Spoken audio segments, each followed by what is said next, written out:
ang mga kwento ng pag-ibig, kwento ng buhay at kwento ng pag-asa dito sa Barangay Love Stories. Love Stories.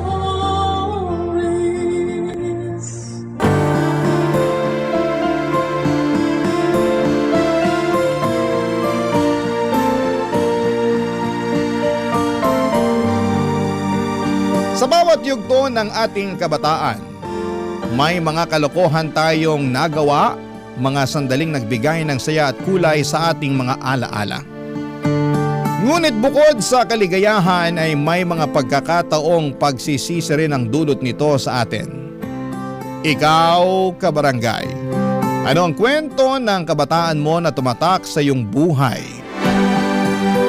Dear Papa Dudut, ito po ang unang pagkakataon na susulat ako sa inyo at natagpuan ko po ang inyong programa sa pamamagitan ng aking FYP o yung For You page sa TikTok.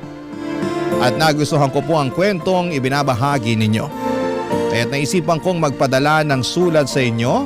Ako po si Gracie, 33 years old na sa ngayon, ngunit ang kwento ko po ay nangyari noong ako'y 18 years old pa lamang, taong 2008. Kung tatanungin ninyo po ako, Papa Dudut, ilang beses ko pong pinag-isipan ng mabuti kung ipagpapatuloy ko pa ang pagsusumite ng sulat na ito. Dahil medyo mahirap at hindi maganda ang mga karanasang kaugnay nito. Tiyak po ay may mga pagkakataong natutokso kung itigil na lang ang pagpapadala ng sulat na ito, pero napagtanto ko rin po na siguro ay mas mabuti ng may ibang tao na makarinig ng kwento ko. Lalo na't 15 years na ang nakalipas mula nang mangyari ang lahat ng ito.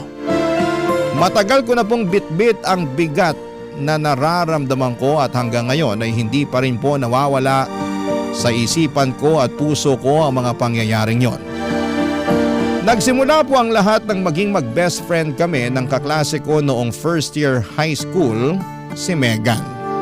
Sa totoo lang po ay sobrang arte at taray ko noon. Tapos siya'y tahimik at mahinhin pero pareho kami ng itsura. Maganda at maamo ang mukha. Kaya siguro kami naging magkaibigan. Noong second year kami ay hindi ko na namamalayan na naiimpluwensyahan ko na pala siya. Hindi na siya ganong kainhin at natutunan na niyang ipahayag ang nararamdaman. Yun nga lang minsan ang mga sinasabi namin ay medyo nakakasakit na sa ibang tao. To the point na nagiging bully na kaming pareho. Nagtuloy-tuloy po ito hanggang sa nakatungtong na kami sa college. Nakakayamang aminin pero hindi ko na po mababago ang mga nangyari. Meron po kaming isang kaklase ni Mega noong first year college kami na palagi naming tinutokso, si Jenny. Tinutokso po namin siya dahil hindi pasok sa beauty standards ng karamihan ang kanyang itsura. At dahil na rin siguro sa pagiging teenager namin, hindi namin naisip ang epekto ng mga salitang binitawan namin. Sa totoo lang ay wala kaming pake kung nasasaktan siya at sa mga panahong yun ay parang laro lang sa amin ang lahat. Kung maibabalik ko lang po ang panahon, Papa Dudut, hindi ko po gagawin ang mga ginawa ko. Hindi ko po hahayaang makaranas siya ng ganong klase ng pang-aapi. At sana'y napagtanto ko na noon pa lamang kung gaano kasakit ang tinutokso at binabaliwala ng iba. Pero gaya nga ng sinabi ko po ay hindi ko na mababago ang nakaraan. Ang tanging magagawa ko na lamang po ay tanggapin ito at magsikap na matuto mula sa mga pagkakamali ko noon, Papa Dudut.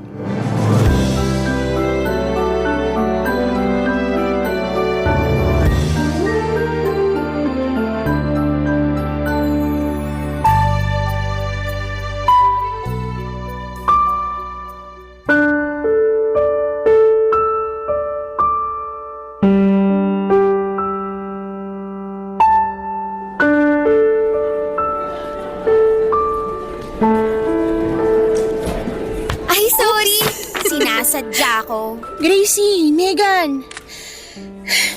Diyos ko, pwede bang tigil-tigilan niyo na ako? Lalong-lalo ka na, Gracie Hindi ka na nagbago. Sensya ka na. Akala ko kasi basura eh. Alam niyo, konting-konti na lang talaga't papatulang ko na kayo. Subukan mo lang. at sisiguraduhin kong hinding-hindi mo nagugustuhin pumasok pa sa school. Ano bang nagawa ko sa inyo't palagi niyo akong pinagtitripan ha? Ano ba problema niyo? Yung problema namin ay ang pagmumukha mo. Ang lakas ng loob mo para sagot-sagutin ako, pero ang pangit-pangit naman ang mukha mo. Agree ako dyan. Mga tulad mo kasi dapat nananahimik lang. Tama, pangit na nga ang mukha mo, tas pangit pa ang pag-uugali mo. Saan ka nalang pupulutin yan? Exactly! Diba? Alam niyo kayong dalawa, makakahanap din kayo ng katapat niyo. Sinong katapat? Ikaw? Ay be, mukhang pinagbabantaan tayo nito oh. Ah, ganun ba? Hoy, ano ba? Sumusobra na kayo ah. Siguro panahon na para isumbong kayo sa teacher natin. Talaga Be ba? ako na to. Jenny, kung ako sa'yo, pag-iisipan ko ng mabuti ang binabalak mong pagsusumbong sa amin. Dahil pag ginawa mo yan, sisiguraduhin ko na araw-araw uuwi ka na punit-punit yung mga libro at notebook mo. Gracie, please wag. Pinaghirapan ng mga magulang kong ginamit na pambili sa mga libro ko. Marunong ka naman pala magpakumbabae. Tama yan, dapat ganyan. Magkakasundo tayo kung ganyan ka palagi. Gracie, ba't di natin subukan ng loyalty ng babaeng to? Ay, alam ko na. May home reading report ako sa English at hindi ko pa nasisimulan yung homework ko sa math.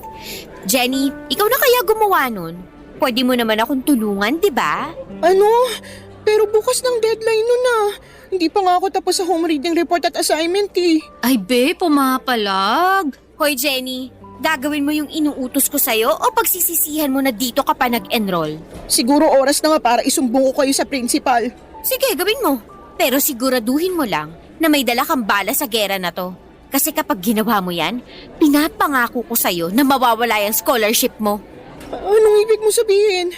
Babalik na rin ko ang kwento. Ipapalabas ko sa lahat na ako tong binubuli mo ng pailalim. Tas magsisilbi si Megan as witness. 2 laban sa isa, Jenny. So sigurado ka bang kakayanin mo? Itong scholarship na nga lang ang inaasahan ng pamilya ko eh. Pwes, kung ganon, eto. May reporting nga pala ako sa science bukas. Isulat mo na lang lahat sa Manila paper yung nasa page 6 ng notebook ko. Ah, very good ka dyan, be. I know, right? Mabuti na lang at nandito si Jenny. Napaka-useful talaga kahit kailan. Sige na, gagawin ko na lahat ng pinapagawa niyo. Basta wag niyo lang akong guluhin. Good girl. Arf, arf! Be, halika na nga. Kailangan pa natin pagplanuhan ng mabuti yung upcoming party mo. Ay, oo nga pala. Pag-uusapan pa natin yung ito-play nating music para sa party ko. Jenny, gusto mo ba makijoin? Too bad, girl. No pets allowed kasi sa bago kong apartment eh. Huy, be, wag kang ganyan. Kung tutuusin, mas cute pa nga ang aso kumpara sa pagmumukha ng babaeng yan eh. Ay nako, let's go. Kakarmahin din kayo balang araw. Hoy, witch! May sinasabi ka? Bruho ka ng taon, narinig kita. Pero since ikaw yung gagawa ng mga project ko, fine. Palalampasin ko na muna yon. Pero itong tatandaan mo. Kung may sasabihin kang masama o pangit tungkol sa amin ni Megan, siguraduhin mo lang na hinding-hindi na namin maririnig yan sa susunod. Kung ayaw mong lagyan ko ng chewing gum yung buhok mo at super glue yung upuan mo. Halika na nga, Megan. Noong mga panahong yon ay hindi ko talaga nakikita kung gaano ko na pala nasasaktan ng ibang tao sa mga ginagawa ko, Papa Dudut. Sa mga oras na yon ay pakiramdam ko ay may kontrol ako sa lahat ng nangyayari sa paligid ko. Tuwing may napapasunod akong tao sa mga gusto ko ay parang ang taas ng tingin ko sa sarili ko.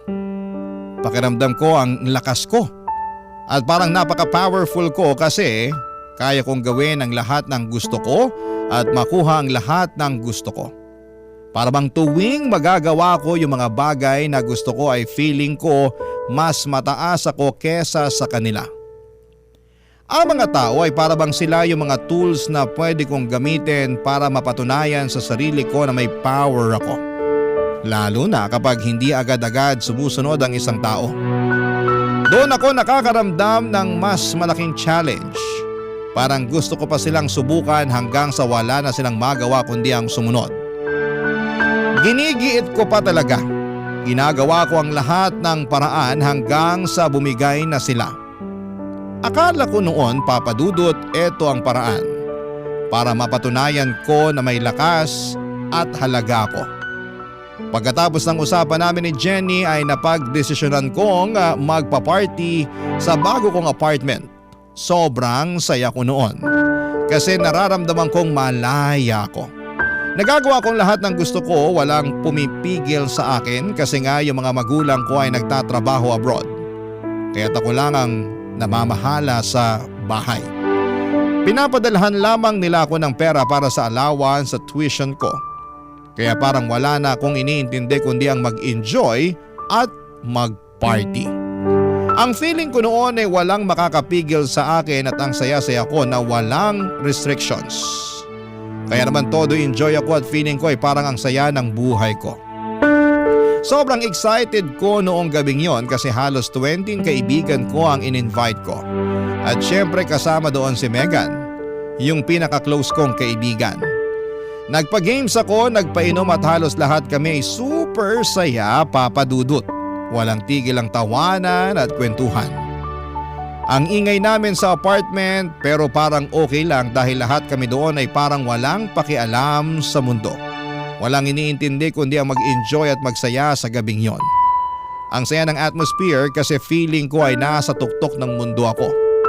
Parang walang makakatalo sa saya namin. Pero ang hindi ko alam habang nag-e-enjoy ako sa gabing yon ay doon pala magsisimula ang isang pangyayari na magpapabago sa buong buhay ko.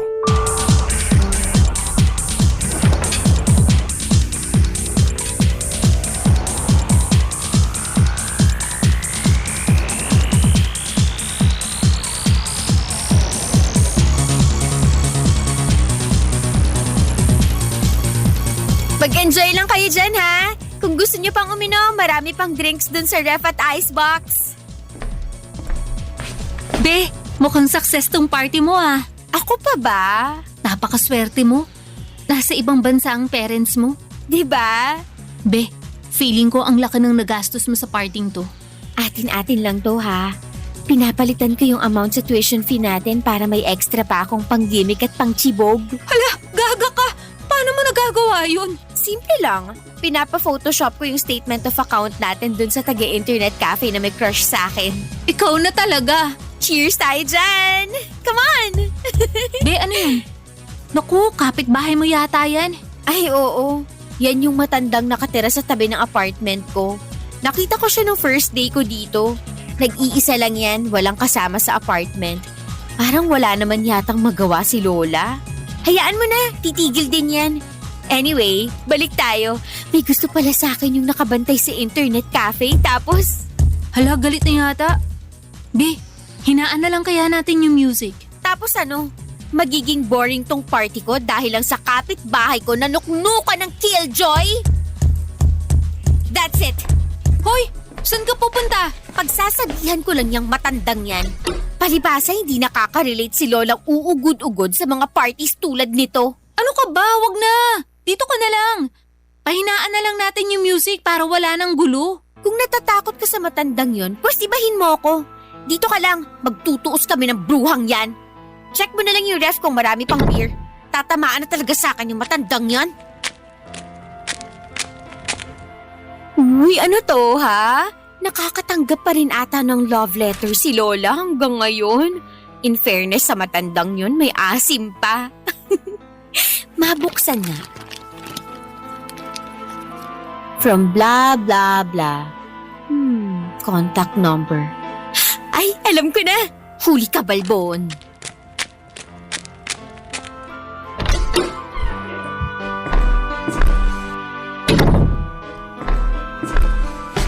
Bruha ka talaga ng taon. Ano, kinausap mo talaga yung matanda? Kaloka ka? Hindi, pero may mas maganda akong idea. Ano? Nakuha ko number niya. Ipaprank call ko si Tanda.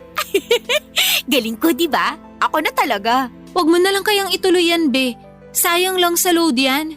Ano ka ba? Naka-postpaid ako, no? Tsaka isa pa, sina mommy rin naman ang nagbabayad sa line ko, kaya don't you worry. Bahala ka na nga dyan. Shh! Eto na. Hello?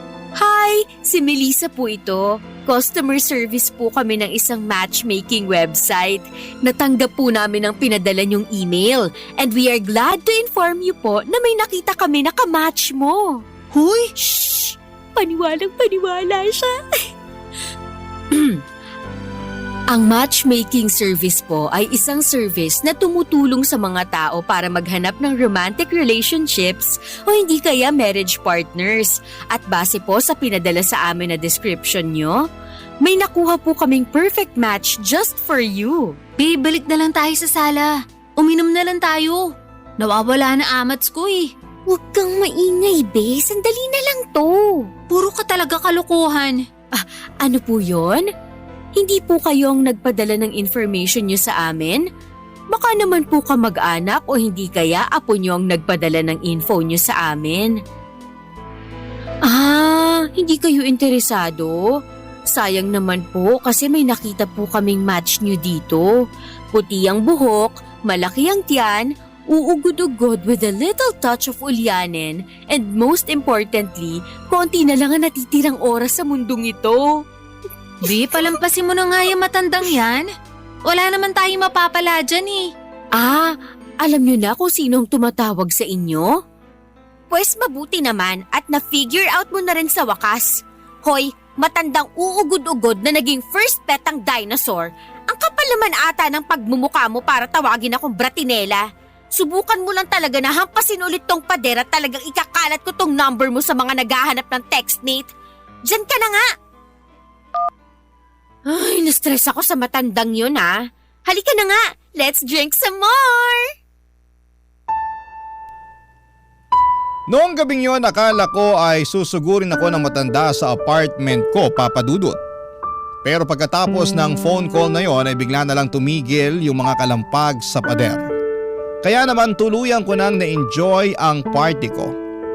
Hindi ko makakalimutan yon kasi sobrang sakit ng ulo ko kinabukasan dahil sa hangover.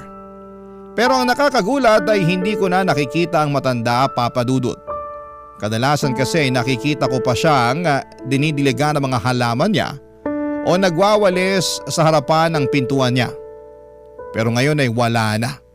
Pati mga halaman niya ay unti-unti nang namamatay. Hanggang sa isang araw ay may mga lalaki ako nakita na pumasok sa apartment ng matanda. Karga-karga nila ang matanda na 2 o 3 araw nang patay. Nung tinanong ko yung mga rescuers, ang sabi nila ay namatay siya dahil sa edad. Parang tinamaan ako sa sinabi nila. Hindi ko na alam kung ano ang nararamdaman ko noon pero kinilabutan talaga ako. Hindi ako basta-basta makalapit ng apartment or makalipat ng apartment kasi malaki ang advance and deposit na ibinayad ng mga magulang ko sa apartment na yon. Kaya para makalimutan ang mga nangyari, dinistract ko ang sarili ko. Parati ako nagpapatugtog ng happy music, naka-on air parati ang TV, lagi ako nakikinig ng Barangay LS at lagi may kausap sa cellphone. Para hindi ko na maalala yung takot na nararamdaman ko. Nawala na nga yung kapitbahay ko. Hanggang isang araw ay naka-receive ako ng text messages. Noong una akala ko ay prank lang mula sa isang walang magawa.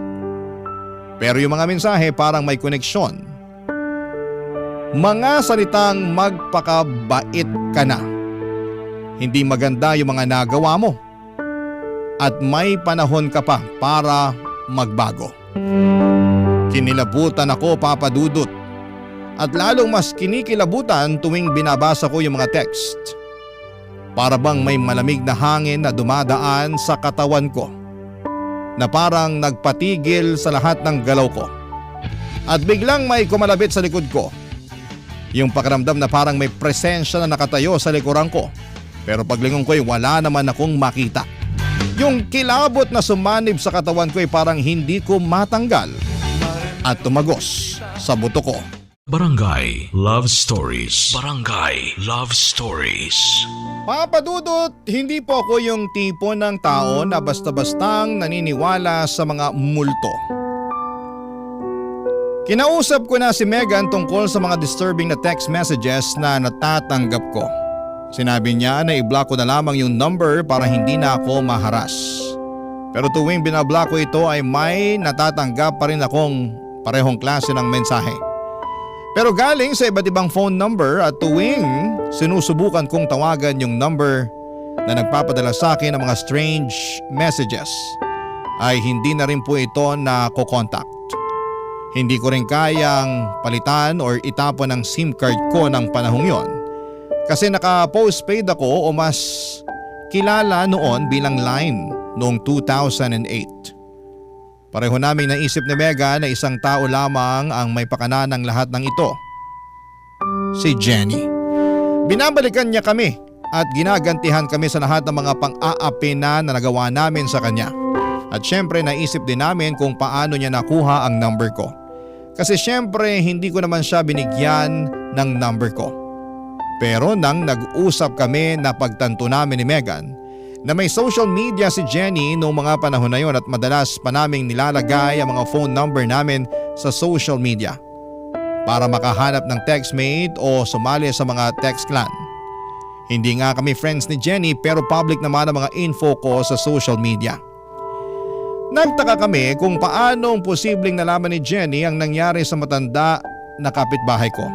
Noong una ay hindi ko rin alam kung paano niya makukuha ang impormasyon kaya pareho kaming nag-isip ni Megan. Nang mag-usap kami ng masinsinan ay napagtanto namin na sumabog nga sa balita yung nangyari sa matanda at lahat ng detalye pati ang buong insidente ay naging headline ng mga panahong yon. At ang mas nakakaloka pa ay dinisclose ng mga reporters ang address ng matanda sa mga balita. Kaya kahit sino pati na si Jenny ay maaaring malaman kung saan ako tumitira. At nang dahil na rin sa party. Sobrang pikon ako nang maisip kong si Jenny pala yung posibleng nagte-text sa akin. Ang isang babae na dati hindi ko iniisip na makakahanap ng paraan para balikan ako. Siya pa ang nagiging dahilan ng lahat ng stress at takot na nararamdaman ko. Hindi ko matatanggap papadudot na naisahan ako ng taong binubuli ko. Asar na asar ako sa pag-iisip na wala akong kontrol sa sitwasyon. Yung pag-iisip na pinaglalaruan ako. Kahit si Megan ng mga panahong yon ay nababahala na rin. Kasi baka siya na ang susunod na target ni Jenny. At hindi siya nagkamali papadudot. Kasi mga 2-3 araw lang matapos kong makatanggap ng mga weird na text messages, tinawagan ako ni Megan at sinabi niya sa akin na nakakatanggap na rin siya ng mga mensahe na nagpapahiwatig tungkol sa nangyari sa matanda kong kapitbahay na namatay. Pareho kami ng nararamdaman, takot at pagkabahala.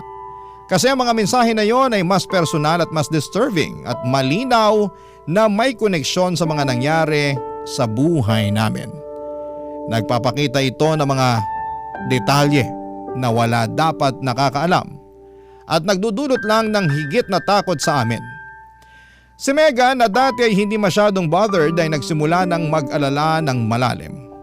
Akala ko ako lang ang target pero noong malaman ko na siya rin ay nakakatanggap ng mga mensahe ay napagtanto namin na mas malaki ang panganib na kinakaharap namin kesa sa iniisip namin.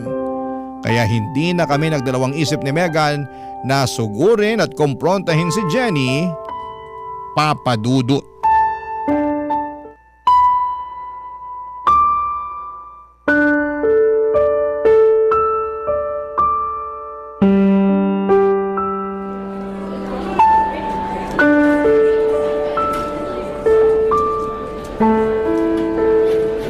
Hoy babae, saan ka pupunta? Dito ka lang, may pag-uusapan tayo.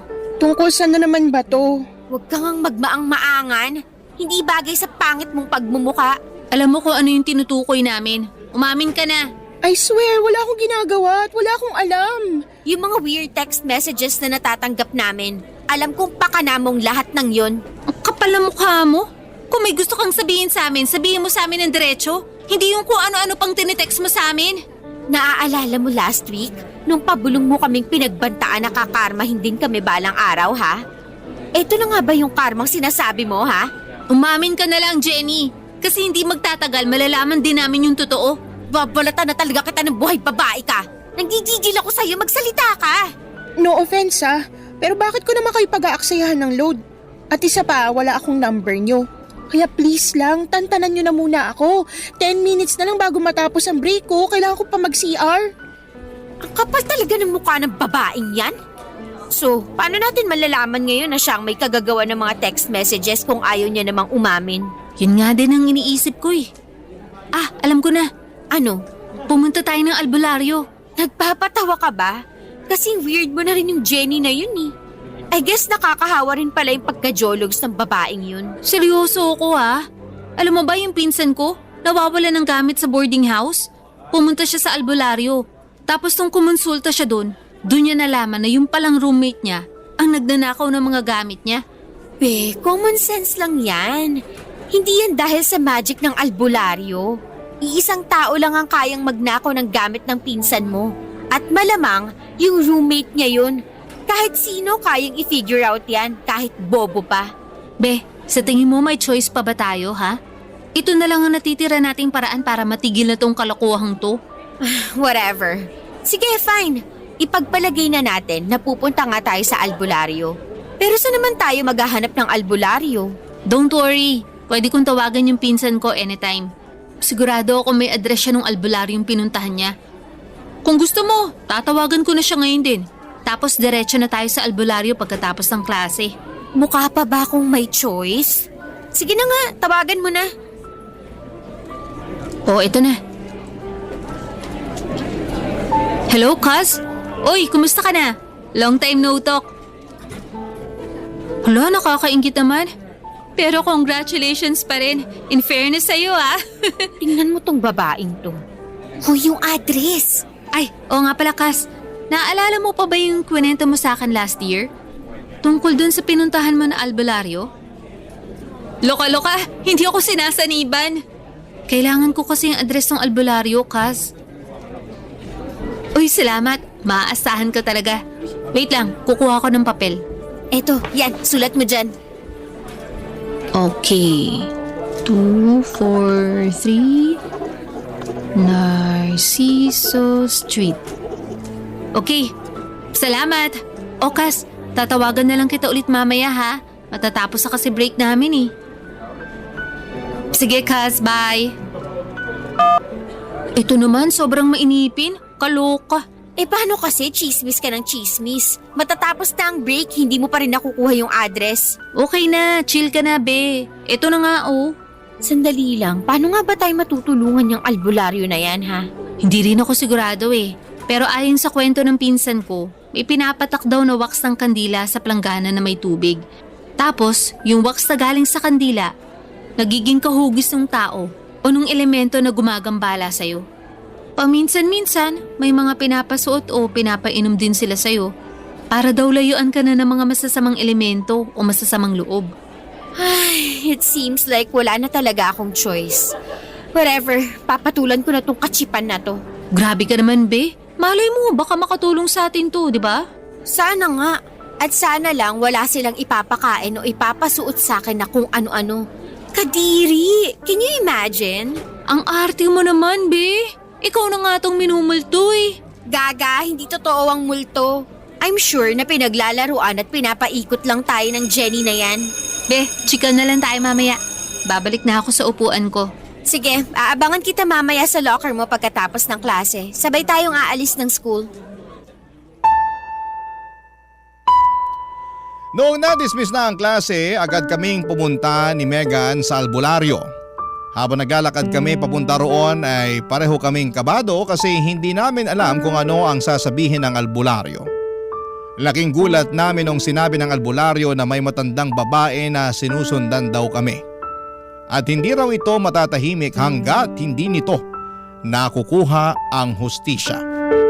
Hindi ko alam kung ano ang gagawin ko nang narinig ko yon kasi sobra akong kinilabutan. Sinabi na lang ng albularyo na magdasal na lamang daw kami at yun lang ang tanging paraan para matahimik ang kaluluwa ng matanda. Pag-uwi ko ng bahay, nagiging mas malala na yung mga text messages na natatanggap ko. Kung dati ang natatanggap ko lang ay magpakabait ka na. Ngayon naman ay nagiging mas seryoso at mas nakakatakot tulad ng hindi kita titigilan hanggat hindi ka nababaliw. At palagi akong nagmamasid sa iyo. Kadalasan tinatawagan ko na lang si Megan para kahit papaano ay hindi ako matakot. Sabi din ni Megan ng mga panahon na yon na pati siya ay nakakatanggap na rin ng ganong klase ng mga text messages at palala na raw ng palala. Sinubukan kong i-block ang numerong nagte-text sa akin pero ganun pa rin. Laging may bagong mensahe na dumarating. Nang mga panahong yon ay naisip ko na parang imposibleng pinagtitripan lamang ako. Sino bang mag-i-effort na magpalit ng SIM card at gumastos ng pera para lamang takutin ako ng ganito? Lalo na't alam kong medyo mahal pa ang SIM card noong mga panahong yon.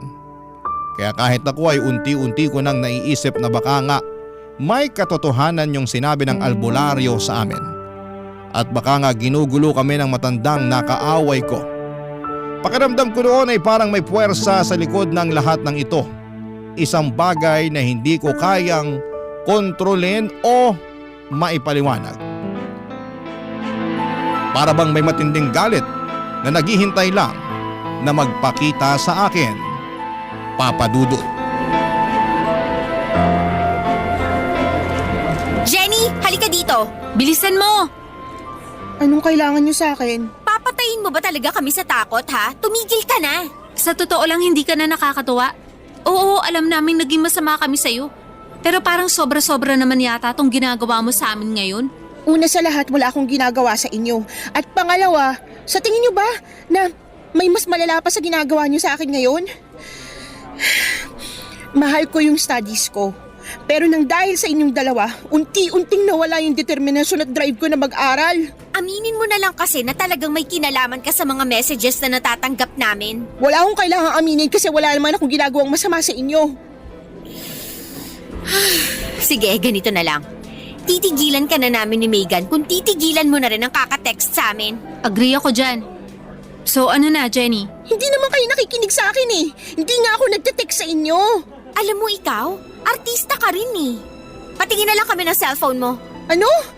Saglit lang to. Uy, ibalik mo yan! Parang awa mo na!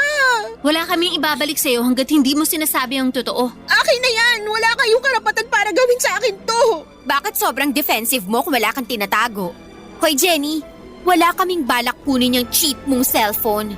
Titingnan lang naman namin yung sent items ng messages mo. Pero invasion of privacy na tong ginawa nyo! Ah, talaga ba? Bakit? Yung ginagawa mo sa amin, hindi ba't harassment yon? Sinabi ko na sa inyo na wala akong ginagawang masama at paulit-ulit kong sasabihin yon.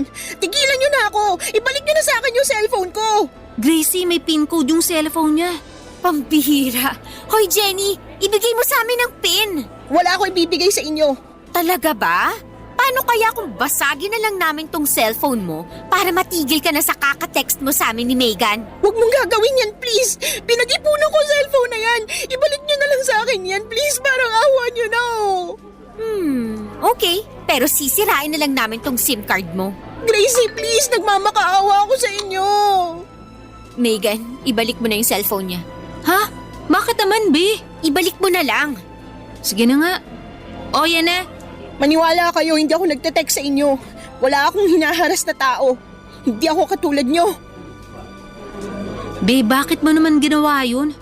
Alam mo, nakakaasar ka. Malapit na natin malaman yung totoo eh. Megan, hindi si Jenny ang nagte-text sa atin. Tingnan mo to, kakarating lang yan. Mag-iingat ka, hindi mo alam kung kailan ako magpapakita sa'yo. Be, i-block mo na yan. Bilisan mo. O ayan, block na. Pero ginawa ko na to dati, di ba? Pang-10 number na ata to.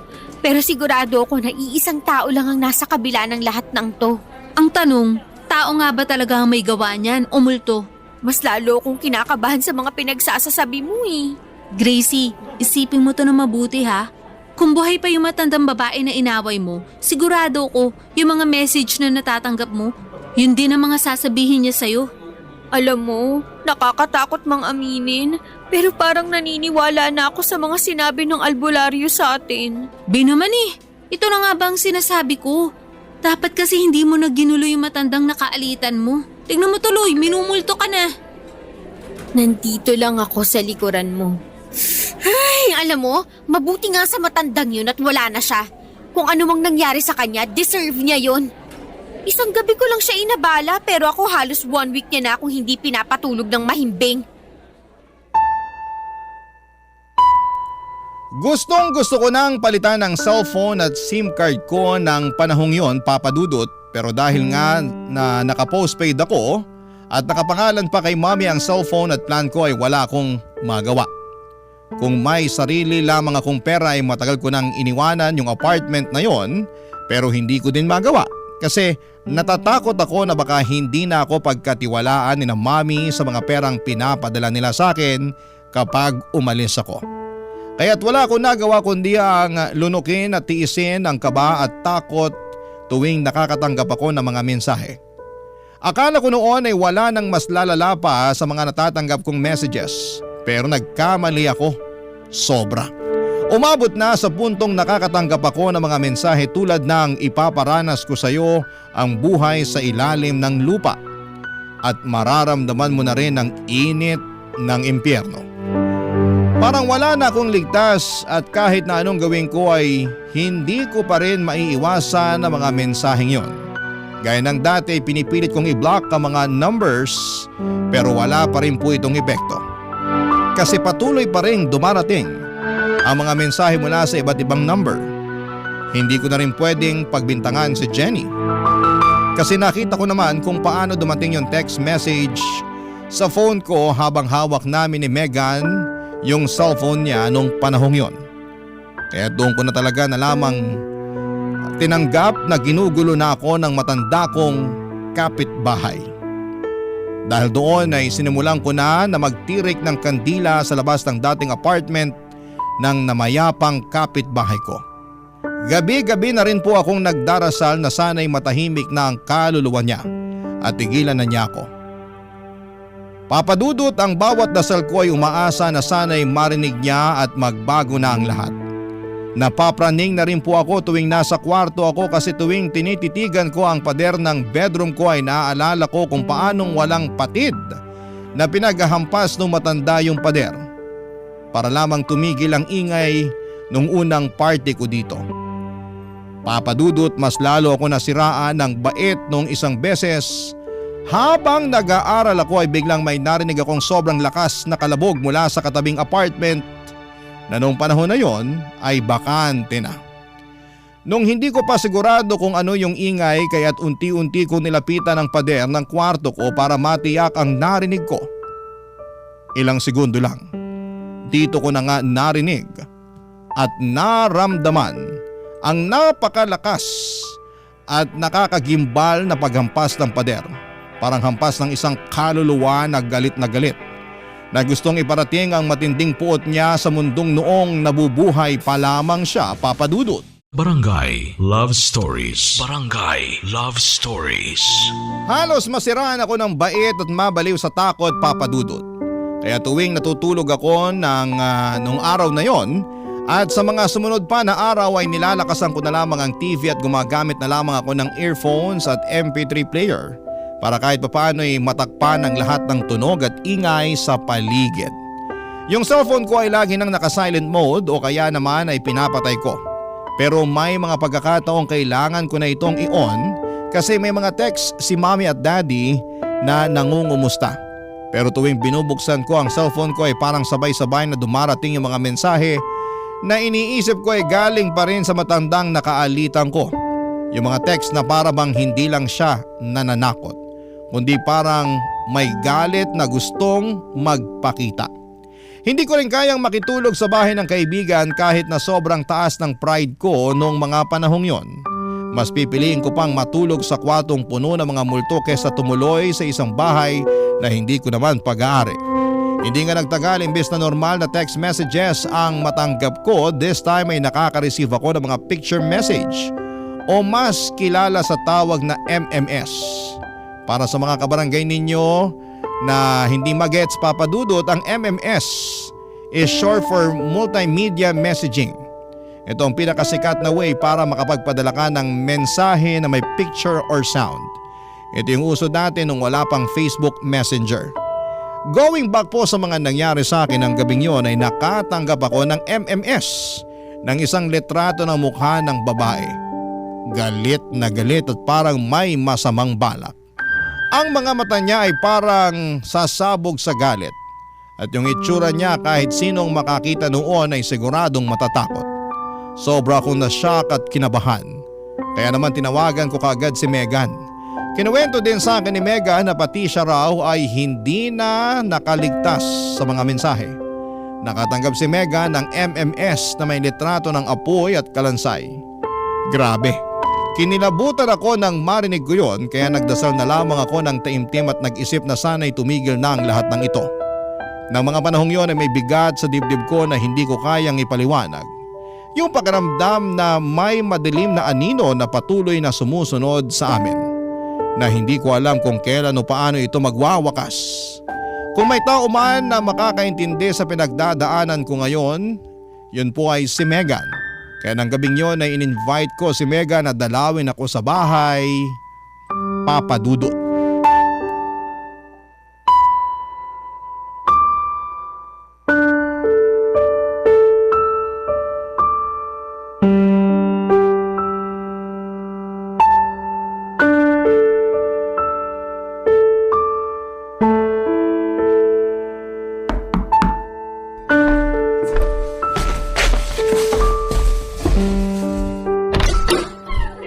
Salamat naman at nakarating ka na. Akala ko hindi ka na pupunta eh. Ano ka ba? Basta ikaw. Anyway, yung kinukwento ko sa'yo na MMS kanina, gusto mo bang makita? Utang na loob? Wag na wag mong ipapakita sa akin yan. Pinatay ko na nga cellphone ko eh. Be, sa tingin ko, kailangan mo na talagang umalis dito. Kailangan mo na rin palitan yung cellphone at SIM mo para magkaroon ka na ng peace of mind. Magwa 1 month pa lang ako dito, be. Pag umalis ako agad, sa tingin mo ba hindi magtataka sina mommy at daddy? Sigurado ako magtatanong sila, tapos baka paghigpitan pa nila ako sa allowance ko kasi iisipin nila na hindi ako mapagkakatiwalaan. Ayoko mangyari yun, no? So paano yan? Titiisin mo na lang ba yung kaluluwang hindi matahimik? Alam mo, sa totoo lang, matitiis ko pa sana kung sa cellphone lang nagpaparamdam yung kaluluwang yan. Pero hindi eh. Nung isang araw, may humampas sa pader. Dinig na dinig ko yung malakas na ingay mula sa bedroom ko. Kinilabutan ako, parang may malakas na puwersa na humampas, parang may kaluluwang nanggigigil, naghahanap ng daan para makalabas. Para bang natatrap at desperado na makawala. Be, naaalala mo pa ba ng party mo? Kung paano hinampas ng matanda mong kapitbahay yung pader dahil naiingayan siya sa music? Baka nga pinaglalaroan na tayo ng kaluluwa niya. Kung iisipin mo ng mabuti, tayo rin ang huli niyang nakausap bago siya namatay. Anong tayo? Ikaw! Ikaw ang huling nakausap niya. Hindi naman talaga ako sang-ayon sa balak mo na i-prank siya in the first place eh. Pero ikaw lang naman to nagmatigas, diba? So gano'n na lang yon, laglagan. Hoy, kahit hindi ka nagsalita nung time na yon, nandun ka pa rin nang mangyari lahat ng yon. At isa pa, minumulto ka na rin, diba? Whether you like it or not, damay ka na rin dito. Kasalanan mo to eh. Whatever. Ang mabuti pa, mag-isip ka ng paraan kung paano natin mapapatahimik yung kaluluwa ng matandang yun. Hindi effective yung suggestion mong pumunta ng albularyo eh. Yung sinabi nung albularyo na ipagdasal natin yung matanda, nagawa mo na ba? Oo, at ilang beses na. Pinagtirikan ko pa nga ng kandila sa labas ng apartment niya, pero obviously, wala pa ring nangyari. Alam ko na. Maglaro kaya tayo ng Spirit of the Glass. Ano? Tawagin natin ang kaluluwa niya. Nasisiraan ka na ba ng bait? Paano kung hindi lang isang kaluluwa yung matawag natin? Marami na ako narinig na kababalaghan tungkol sa larong yan. Ayoko. Dati ikaw tong hindi basta-basta naniniwala sa multo. Pero ngayon bakit parang paniwalang-paniwala ka na totoo ang mga multo? Paano mo naman kasi ipapaliwanag ang mga nangyayari sa atin? Napatunayan na natin na hindi si Jenny yung nagsisend ng messages. Tapos nangyari din ang lahat ng to a few days after mamatay yung matanda. Kung sa bagay, tapos lahat pa ng messages na nare-receive natin, parang may kaugnayan sa pag-aaway niyo ng matanda bago siya namatay. Be, may pabor sana akong hihingin sa'yo. Anong pabor? Pwede ba na dito ka na muna matulog? Ano? Kung okay lang sa'yo, baka pwede dito ka na matulog for 2 days. Hello? In case nakalimutan mo na, Wednesday pa lang ngayon at Thursday bukas. May pasok pa tayo. Sige na naman sasamahan kita pumunta sa inyo. Kunin mo lang mga gamit mo tas sabay na tayo pabalik dito. Pambihira ka, oo. Ba't hindi mo nalang sinabi to sa akin nung tinawagan mo ko? Alam mo namang natatakot na ako tuwing hinahawakan ko yung cellphone ko, di ba? Parang nagmamadali na ako tuwing kailangan ko gamitin yan. Kasi kinikilabutan na ako every time nakaka-receive ako ng message. Sorry, hindi ko na naihabol nung tinawagan kita. Gracie naman, hindi ako makakapag-aral na maayos dito eh. Magchichikahan lang tayo buong magdamag. Please, hindi mo naman kailangan magstay dito sa kwarto eh. May extra na kwarto dun sa dulo. Kahit dun ka na muna. I'm sure magagalit ang parents ko. Ako na mismo ang kakausap sa kanila. Sasabihin ko na may school project tayo. Pero paano yung mga damit ko? Alam mo, ikaw, pakiramdam ko nagdadahilan ka na lang eh. Ay, o siya, sige na nga. Pero kailangan mo akong samahan ah. Tapos ikaw mismo magpaalam kina nanay at tatay para sa akin. Don't worry, akong bahala sa'yo. Mabuti na rin to, at least hindi na ako matatakot. Pumunta kami sa bahay ni Megan ang gabing yon at tinulungan ko siyang magpaalam sa mga magulang niya na doon na muna siya titira sa apartment ko ng ilang araw. Nagsinungaling na lamang kami at sinabi namin na may project kami na kailangang tapusin kaya't kailangan niyang manatili muna sa apartment ko. Alam kong hindi siya ganoon kakomportable sa ideya pero ang iniisip ko na lamang ng mga panahong yon ay gusto kong magkaroon ng kasama sa apartment para naman kahit papaano ay magiging mas magaan ang pakiramdam ko. Tinulungan ko pa siyang mamili ng mga damit na dadalhin niya. Pagkatapos noon ay bumalik kami sa apartment ko at aaminin kong ng mga panahong yon, medyo natatakot pa rin po ako.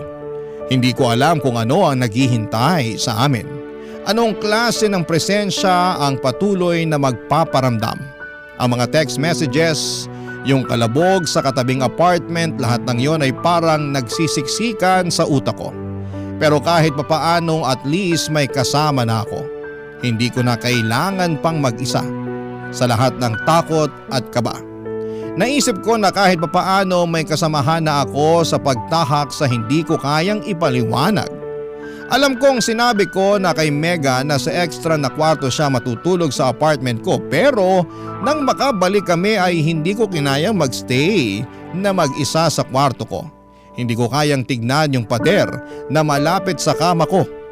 Yung mismong pader kung saan ay nagpaparamdam ang matanda before and after niyang mamatay. Kaya't kinausap ko si Megan at kinumbinsi ko siyang doon na siya matulog sa kwarto ko. Kasabay ko. Gaya noong unang beses hindi siya kaagad pumayag. Pinagtalunan at pinag-usapan namin lahat ng paulit-ulit pero eventually ay napapayag ko rin si Megan. Noong pumayag siya ay mas naging panatag ang loob ko. Pakiramdam ko ay parang hindi na ako ganon kapraning sa pader na nasa bedroom ko. Parang kahit papaano ang presensya ni Megan ay naging solusyon sa lahat ng takot na nararamdaman ko. Kung may mangyaring kakaibang hindi ko kayang ipaliwanag at least may kasama ako, hindi ba? Na kahit papaano ay may makakasaksi sa mga nangyayari. Pero ang hindi ko alam ay hindi pala magtatagal ang pakiramdam na yon. Para bang sandali lang at magbabago ang lahat ng gabing yon, Papa Dudut. Hindi ko inaasahan na ang isang gabing puno ng kalmado at kaunting pag-asa ay magiging simula ng isang mas malaking takot at revelasyon, Papa Dudut.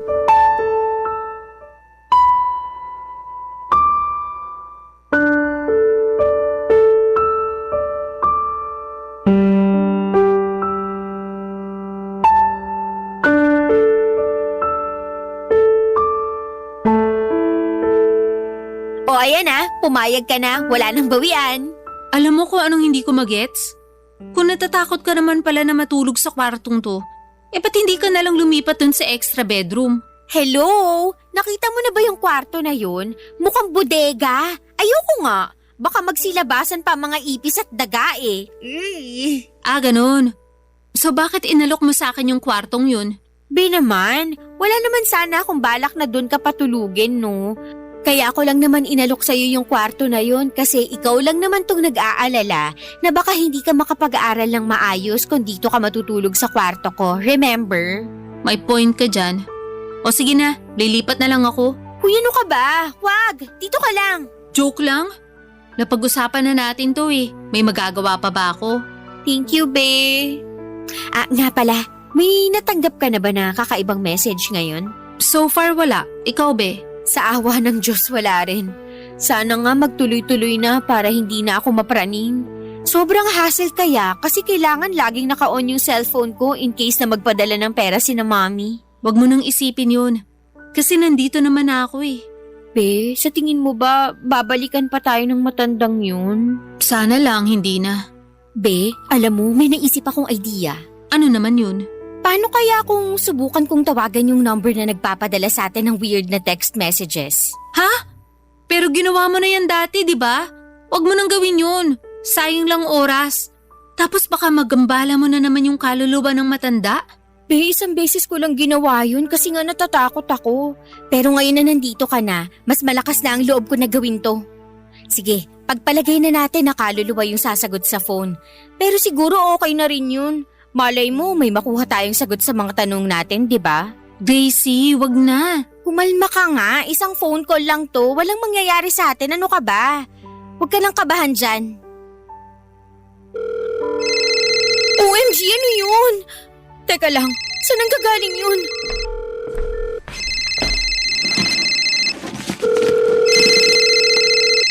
Megan, anong ibig sabihin nito? Bakit cellphone mo yung nagre-ring tuwing tinatawagan ko yung number na nagpapadala sa akin ng text, ha? Gracie, akin na yan. Ibalik mo na sa akin yan. My goodness, all this time, ikaw yung nagpapadala ng kung ano-anong messages sa akin? Walang kinalaman yung matandang na mayapa dito. I can't believe it. Baka na mo lahat ng to. Bakit, Megan, ha? Bakit mo ginagawa to? Gracie, magpapaliwanag ako. Pakinggan mo muna ako, please. Ano pa ba ang tinatago mo, Megan? May mga lihim ka pa bang hindi ko alam? Bitiwan mo yung bag ko. Nababaliw ka na nga. Ang dami mong ginamit na SIM card. Kaya pala, maliwanag na sa akin lahat ngayon. Kaya pala kahit anong pilit kong i-block yung number na ng Google, patuloy ko pa rin natatanggap ang mga mensahe. Lahat ng yun ay dahil sa'yo. Ikaw ang may kagagawa ng lahat ng to. Pinlano mo ang lahat ng to. Bakit mo to ginagawa sa akin, ha? Traitor ka! Ano bang nagawa ko na kasalanan sa'yo, ha? Gusto mo ba talagang malaman kung bakit ko ginagawa ang lahat ng to? Oo! Lola ko yung matandang winalang hiya mo. Ano? Nung una, hindi ko alam na lola ko pala yung kapitbahay mo. Kasi lumaki ako na hindi ko nakikilala ang lola ko sa side ng daddy ko. Pero nung pumanaw si lola, kunento sa akin ni daddy ang lahat. Lahat-lahat. Sinabi niya na hindi ko siya nakilala. Kasi matagal na palang may sakit na cancer si lola. Itinago niya ang sakit niya. Nagpakalayo-layo siya para hindi niya maramdaman na pabigat siya. Kumuha ng apartment si lola dito gamit ang pension niya. At kamakailan lang nung malaman ni daddy na dito pala siya nakatira. At yung tungkol sa sakit niya. Teka lang. Kung sa sakit na cancer namatay ang lola mo, bakit ako tong pinagdidiskitahan mo? Ano yun, trip mo lang? Pinagsalita mo siya na masasakit na salita bago siya namatay, Gracie. Dinamdam ni lola yung lecheng prank call mo. Nasa diary ni lola lahat na nangyari nung buhay pa siya. At kasama na doon yung kung paano mo siya binastos. Pero nanatili pa rin ang katotohanan na hindi ko siya pinatay, Megan. Ang galing mong umacting. May panakatanggap din ako ng messages ka pang nalalaman. Pero ang totoo, ahas ka rin pala, backstabber, traidor. Alam mo, yan ang problema sa'yo ever since eh. Wala kang pakialam sa nararamdaman ng mga tao sa paligid mo. Kulang ka sa simpatsya. Puro sarili mo lang ang iniisip mo. Napaka-selfish mo, Gracie. At nagpadala ako sa lahat ng kagagahan mo. Kung makapagsalita ka, akala mo kung sino kang santa. Hoy, para sabihin ko lang sa'yo, kasama ka sa mga pang-aaping ginawa ko, lalong-lalo na sa school. Kaya wag na wag kang magmamalinis, Megan, kasi pareho lang tayo. Siguro nga, naging kasing sama kita. Pero hindi na ngayon. Na-realize ko na ang mga taong tulad mo ay hinding-hindi na magbabago. Nagsisisi ako kung bakit naging kaibigan pa kita. Aaminin ko, naimpluwensyahan mo ko sa lahat ng kagagahan mo. Pero nung nalaman ko na lola ko pala yung binuli mo, nagising ako sa kagagahan ko. Sa totoo lang, gusto pa sana kitang turuan ng leksyon eh. Pero nabuking mo na yung pinakatatago kong sikreto. At wala nang dahilan para maging magkaibigan pa tayo.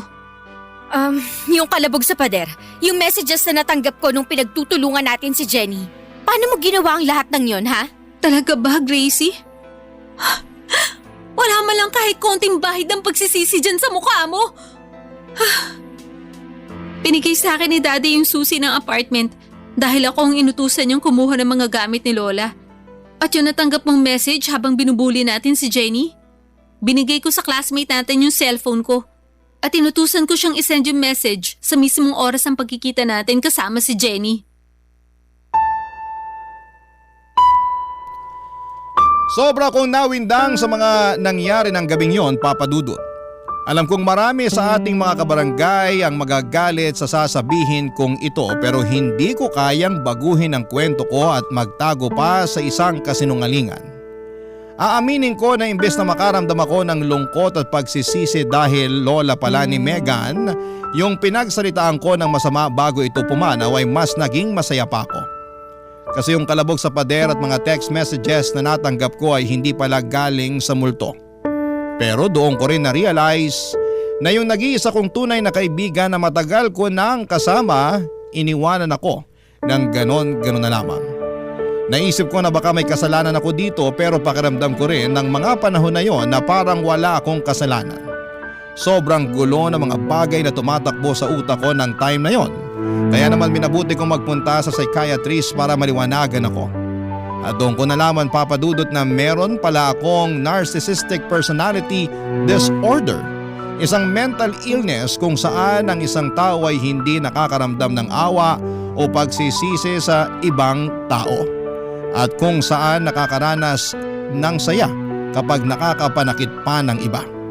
Nung unti-unting ipaniwanag sa akin ng psychiatrist kung ano ang tungkol sa sakit ko at sa tulong na rin ng mga gamot ay doon ko po na-realize kung gaano ko nasaktan ang mga tao sa paligid ko.